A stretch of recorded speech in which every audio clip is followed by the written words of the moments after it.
Today on Design, Build, and Fix, we're going to show you how to install kitchen cabinets. If you like the content, make sure you click the subscribe button. Alright, if you didn't see the previous videos on how to remodel a kitchen, I'll leave the link at the end of the video. Alright, so let's show you how to install these cabinets.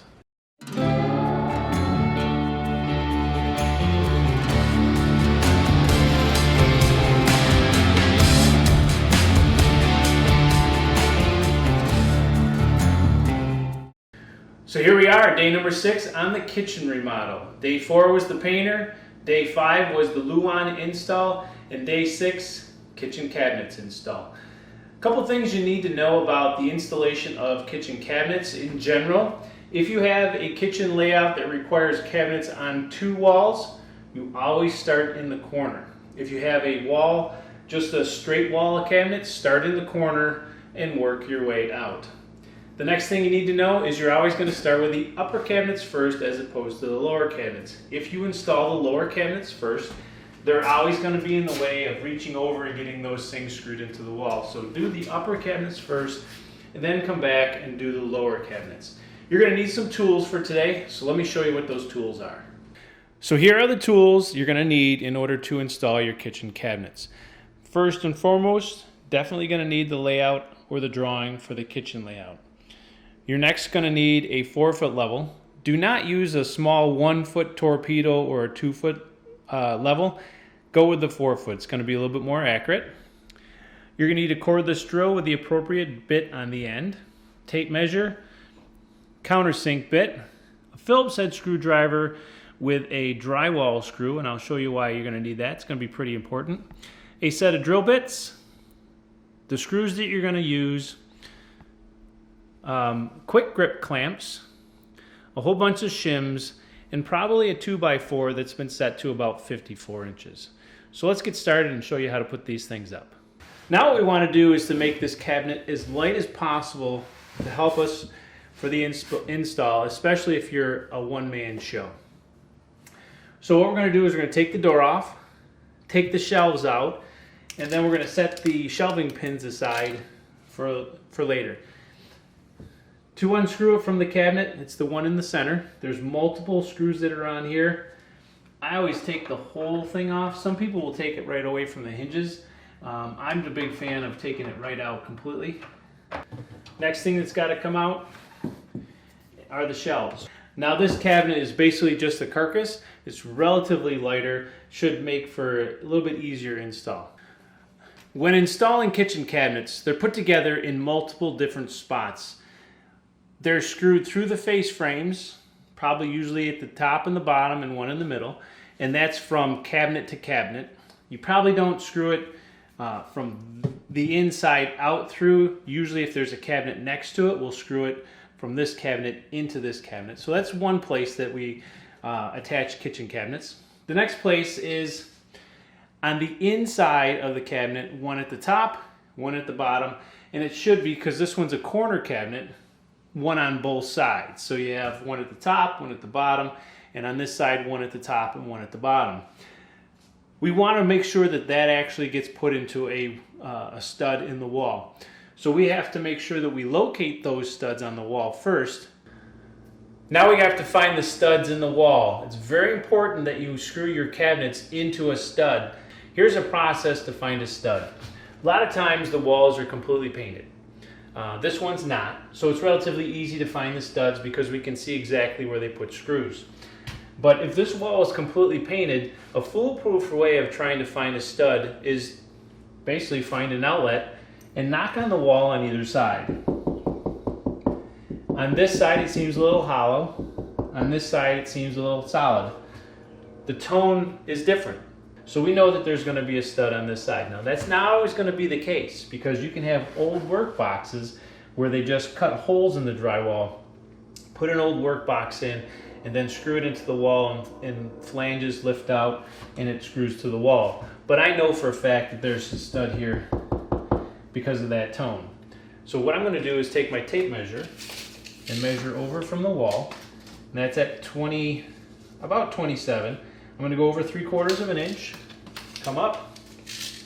Don't worry about writing on the wall because the cabinet's going to cover it.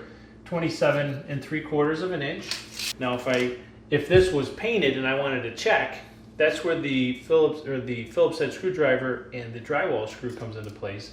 And you don't want to actually do this with a drill, because it's very easy to drill or screw into drywall, but as soon as you start screwing into wood with a hand-held Phillips head screwdriver, you can feel there's a lot more tension.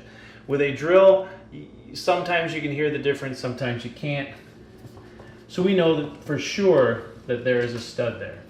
So now what I'm going to do is, when people frame houses, studs are 16 inches apart. So I'm going to put this on 16. Come over here, put a mark, and I know that that's 16 inches away. And I can see that there's a couple divots here. What I'm going to do is to make sure that there is a stud there at 16. Screw it in. And I'm definitely getting into the meat of a 2x4. So I know that that's going to be there. Now I can't go with this one for that corner cabinet, because corner cabinets are only 24 inches, and 24 inches actually ends right here. So this is going to be outside of it, so I have to put it in here. So I want to make sure I know exactly where that stud starts and stops. So I'm going to come over here and put a mark on the wall of 3/4 of an inch on each side. 3/4 here, 3/4 there. So that stud is 1.5 inches wide, so I should be able to hit the stud all the way from there to there. I'm going to go outside of it just to see if I do. Which I don't. As you can see, I can do it by my fingers. So there's no stud there. Once I go to the inside of that, I usually go about 1/8 inch inside that second line that I drew. Okay, so that went in a little bit easier than it should have. So that means these studs may not be completely 16 on center. I'm going to go over here to where I think that stud's going to actually, the left edge is going to be, and see if I hit a stud there. Okay, so I do hit a stud there. So I want to find the center. Why is finding the center very important? Well, you're going to be screwing these cabinets together with some probably 2-inch screws, and if somebody ran electrical down the side of that stud and you miss the stud and they don't put that wire in the center of that stud and they move it more towards the front, it's very easy to screw into a wire and have a shorted circuit inside your wall, but it's going to cause that circuit to not work, so you'll have some more work to do. So you really want to make sure you put it in the center. So let's go ahead and try and find the center. Okay, I'm still going into wood there. That seems like the edge of where the stud was, because I could feel it kind of hit it and it kind of veered off of it. So I'm going to say that that's the edge. I'm going to measure over 1.5 inches, and we should be pretty close to where we want to be. And we do. I hit the edge of it. So what we're going to do is measure over 3/4 of an inch. So right there where I put the arrow, that's where our stud's actually going to be. Now we need to do is find out the distance that this is from the wall. We're at 12 inches from the wall, so we're going to transfer that mark to our cabinet here next. Transferring the measurements from the wall to the cabinet is a relatively straightforward process. I know that from this corner to here it's 11 5/8, and from this corner here is 12. Well, there's no corner here because that makes the cabinet go into the corner a little bit easier. So what I'm going to do is measure from here out 11 5/8, and on the top of the cabinet I'm just going to put a mark, 11 5/8. If you have a small speed square, which this is what a speed square is, if you have enough space, put it flat against the back edge, and then put up with 11 1/2, draw your line. Same thing's going to happen on this side, and now we know where that is on where we're supposed to pre-drill our holes. However, we're not drilling it on the top or the bottom. It's almost always best to drill them on the inside. Now we got to transfer that mark from from the outside on the top to the inside. Now when we go to the inside, I'm not going to want to go to this side. I want to go from this side, the inside, because I'm putting it on the wall in the back, and because we have this little angle on the inside of the cabinet, it's going to be a little bit more difficult to measure. So I'm going to measure from here. It says it's 11 1/4. So now I'm going to do is take that 11 1/4, transfer it from the inside onto the bottom. So I got my ruler, tape measure against this side of the box. I'm going to mark my 11 1/4. I'm going to put it on the wall. That's marked at 11 1/4.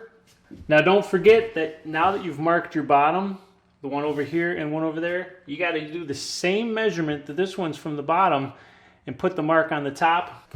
So let's take a look at the back side of the cabinet, where we're going to pre-drill our holes to put our screws into the cabinet to hold it to the wall. We have a backer board at the top, and we have a backer board at the bottom. The backer board on this cabinet is 3 inches. Now we have a little bit of a reveal at the top. This reveal says it's about 1 inch. Our plywood at the top is about 1/2 inch also, so we have 1.5 inches. So keep in mind, from the inside of the cabinet, you have to be no more than 1.5 inches down in order so you can screw through this. If you screw just through the 1/4 inch plywood in the back, not going to hold the cabinet very well and not be very strong. So you probably want to go about 3/4 of an inch down from the inside, so it's coming out somewhere in there, and then we can get this cabinet screwed to the wall. We're going to pre-drill our holes from the inside out. So when I pre-drill my holes, I want to use a drill bit that is about the same size as the screw.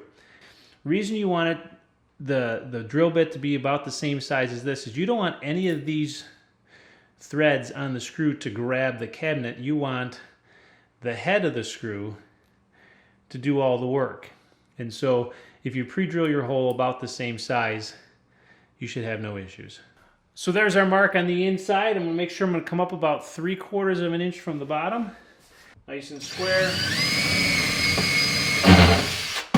Pre-drill my hole all the way through. So the next thing you're going to want to do after you've pre-drilled your holes is to grab yourself a countersink bit. And you don't want to go very far.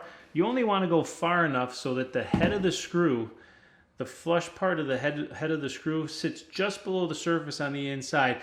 That's going to make for a nice smooth installation.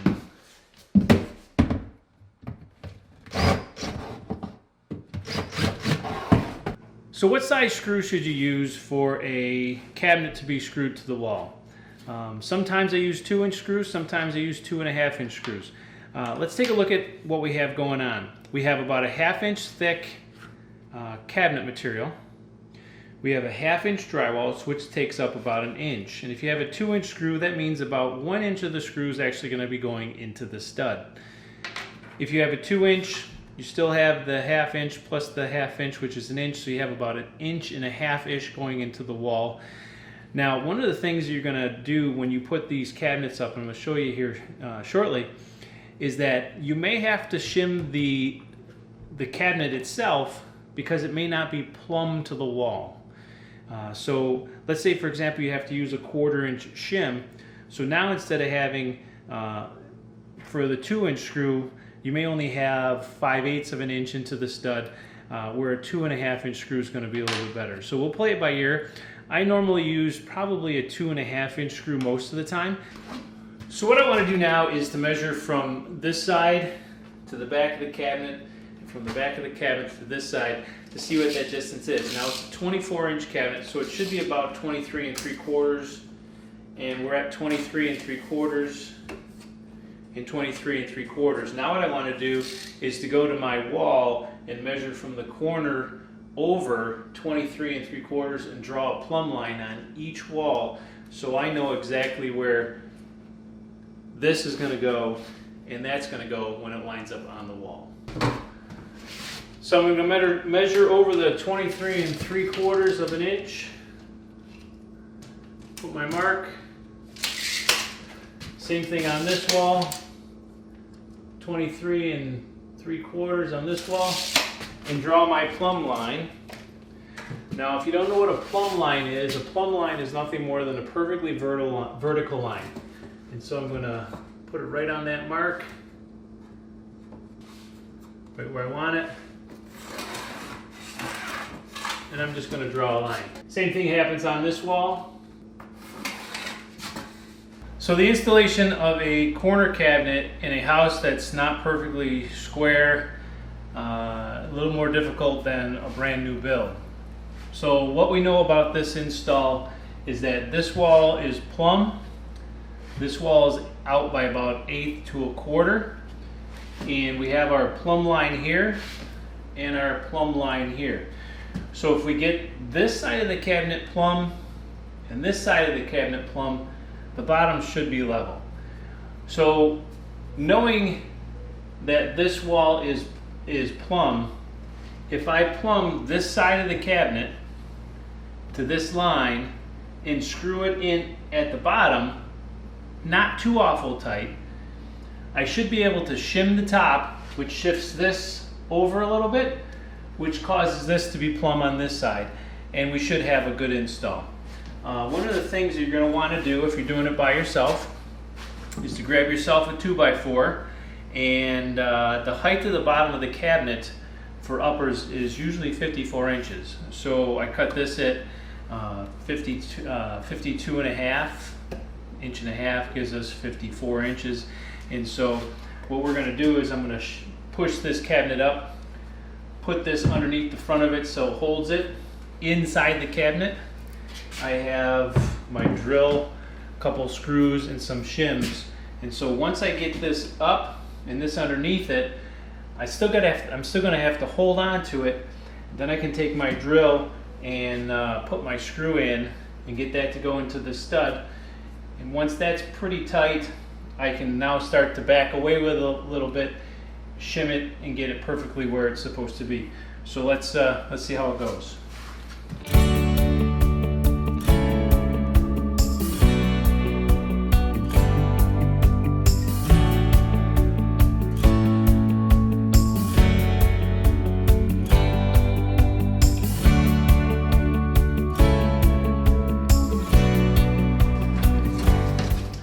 So now this side's not plumb, so I'm going to take a couple shims and put up here towards the top.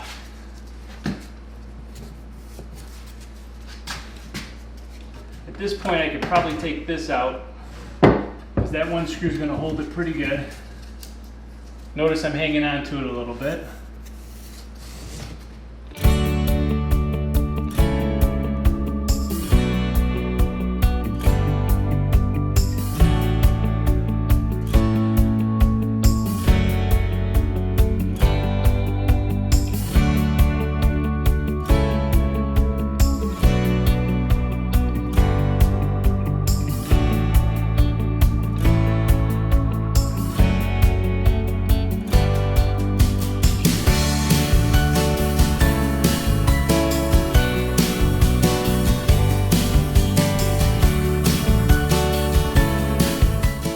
So now that those two screws are in, now we have to get the other two screws on this side. You're just going to have to shim up where you have here in the back, screw it in, and it should be done. So now that the corner cabinet is completely in, you'll notice that there's a little bit of a gap all the way around the top.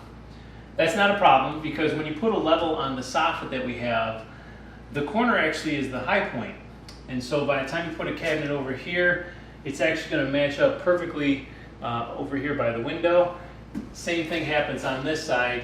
The corner is a little bit higher than over here, so by the time you build it out, it should be perfectly flush with the underside of the soffit on both sides. Not a big deal here. We're going to put some scribe molding around here. So the next cabinet in line is a 30-inch tall by 30-inch wide cabinet. And so the left side of the cabinet actually butts to the right side of the corner unit we just put in. And so now what we want to do is we're going to attach this face frame to that corner cabinet. So what we're going to do is pre-drill holes, 3 of them, one through the top, one through the middle, and one through the bottom, to get those face frames to screw together. Make sure that when you drill, it goes perfectly parallel through this to the other side. You don't want it to go crooked, because you'll be going in the back or you'll be popping out the front. Make sure it goes perfectly straight.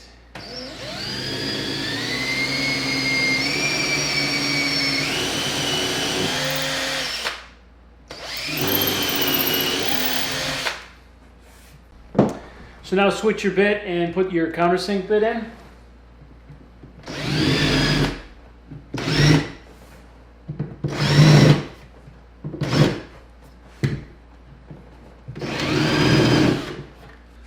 So to find the studs on the wall for the next cabinet, we have to know that we're 12 inches from the corner. So we mark 12 on the wall, and then we're going to mark 16 inches on center after that, because every stud should be about 16 inches. So I marked 12 already under here. This mark right here is 16, and I know that I'm about 4 inches away from there. And so what I did, as you can see, I've already pre-drilled using my Phillips head screwdriver and my screw like we did in the past. Find the center, find the edges, and when all is said and done, I put an arrow exactly where the center of that next stud is.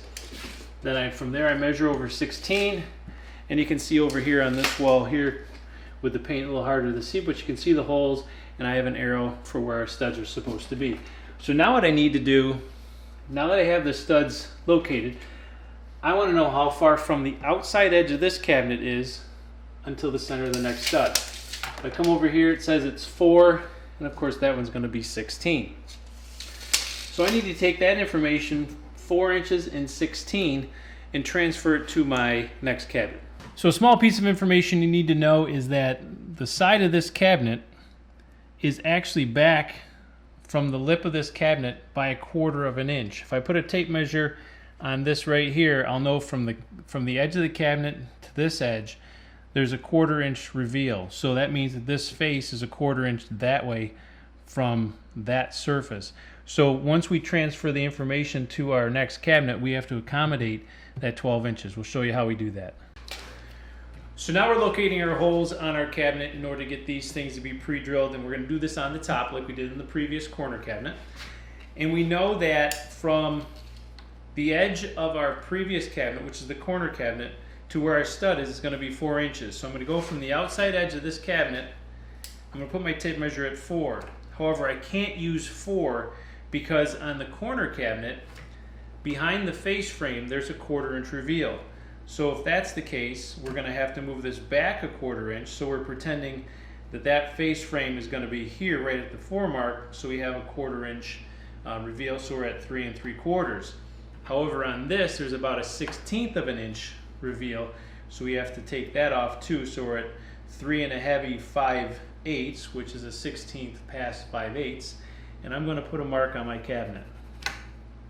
Now, because we measured, we know that it's 20 inches, but it actually came out exactly 16. So I'm going to put my mark here, or put my tape measure on that mark, go to here, mark 16.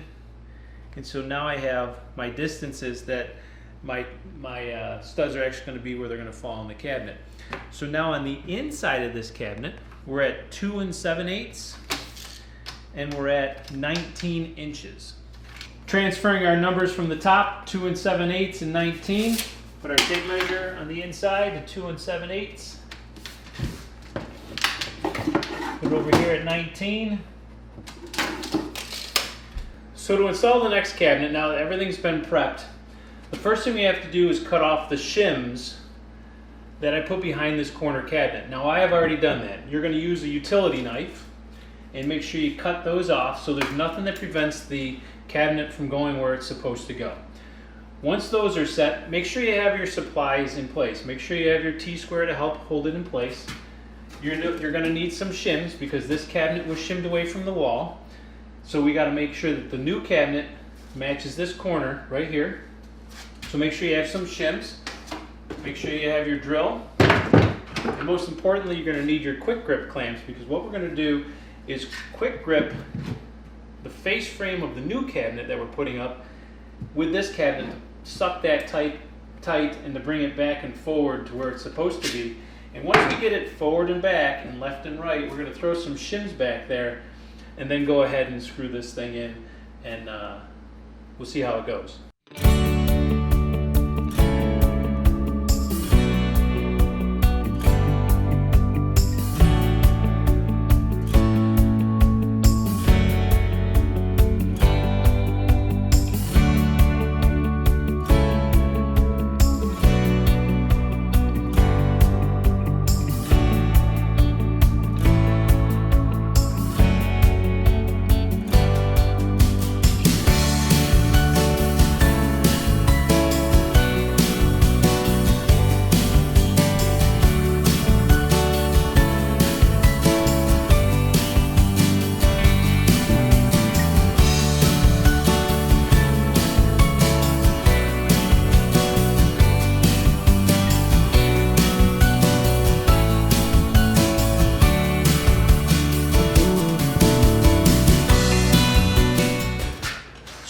completely done. I have 3 screws in here.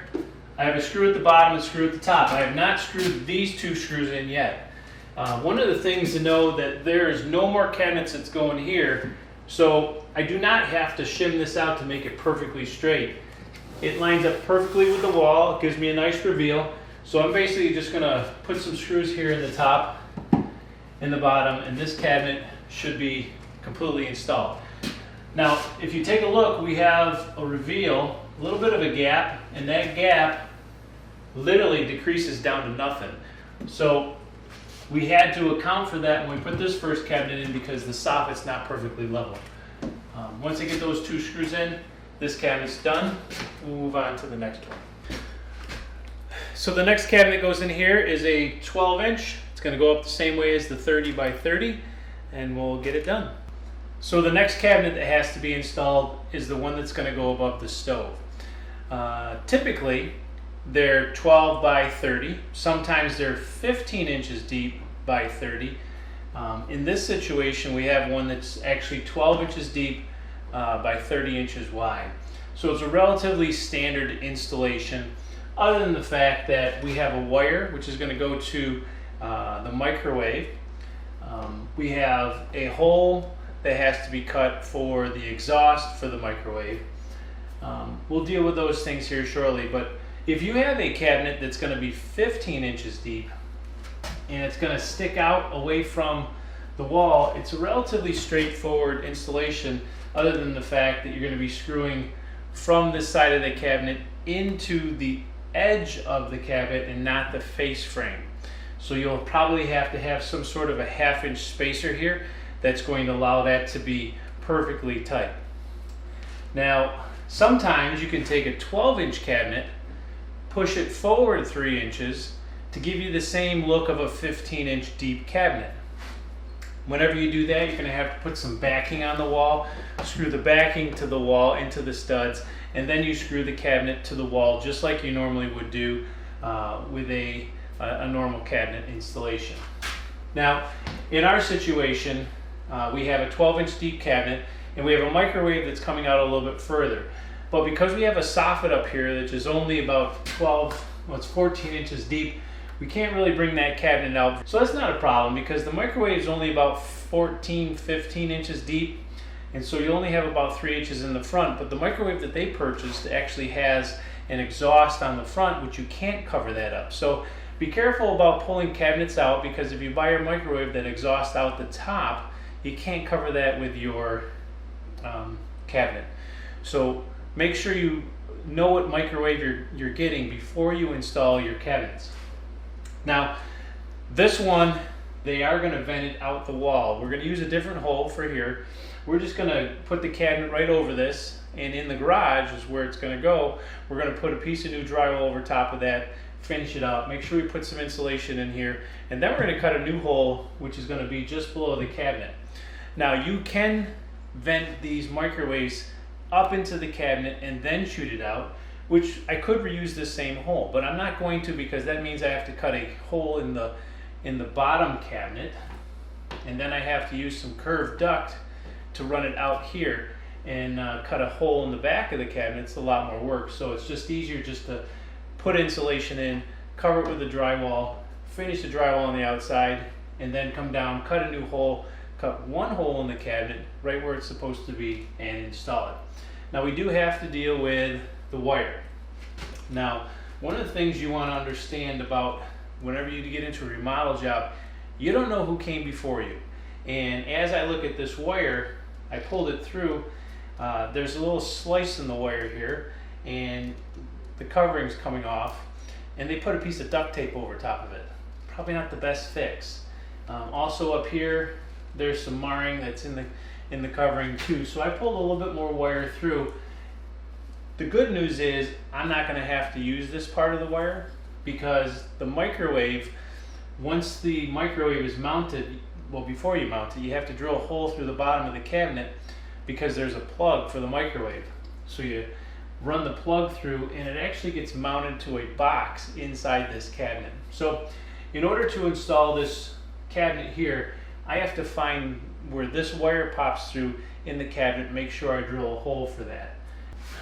So one thing you're going to want to do when you have to pre-drill a hole through your cabinets is you always want to go through the back side first. So you're going to mark it on the back and start your hole through the back, but don't finish it.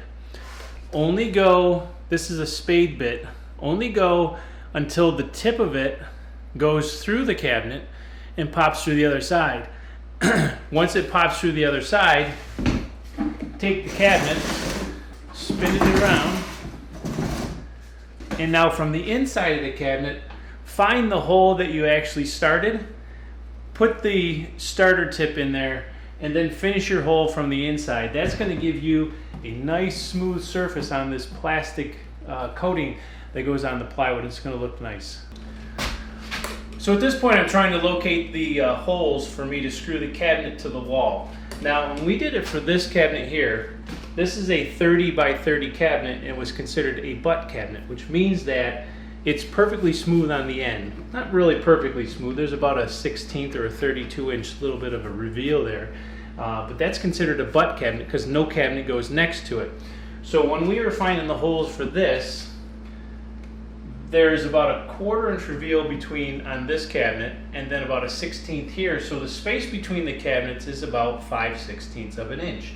This cabinet here for the microwave is not a butt cabinet. It's a cabinet that other cabinets go next to. So I have a 1/4 inch reveal here. I have a 1/4 inch reveal on the other one. So that's going to make up a 1/2 of an inch.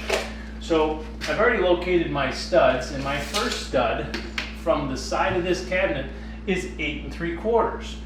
So I have to accommodate that, and let me show you how I do that. So on this side of the cabinet, we have 1/4 inch reveal, 1/4 inch reveal, and we know that from this edge of the other cabinet, it's 8 3/4. So what I'm going to do is, because I know I have a 1/4 inch and a 1/4 inch reveal, which adds up to a 1/2 inch, on the outside of this cabinet, I'm going to mark it, or I'm going to have a 1/2 of an inch. So I'm going to put my tape measure at a 1/2 of an inch, and then I'm going to mark the 8 3/4. And the other one is 24 3/4. And I'm going to mark that because that's where I know they are. Now that I've marked those, I can transfer these marks to the inside.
So the next cabinet we're going to install is the one that's above the refrigerator.